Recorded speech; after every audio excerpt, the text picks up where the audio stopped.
Cuando te vi sentí algo raro por dentro, una mezcla de miedo con locura.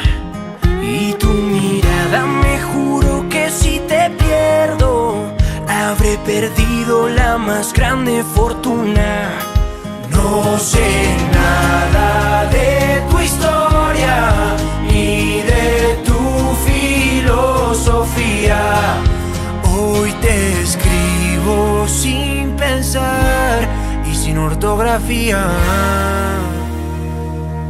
para aprender a quererte. Voy a estudiar cómo se cumplen tus sueños. Voy a leerte siempre muy lentamente. Quiero entenderte.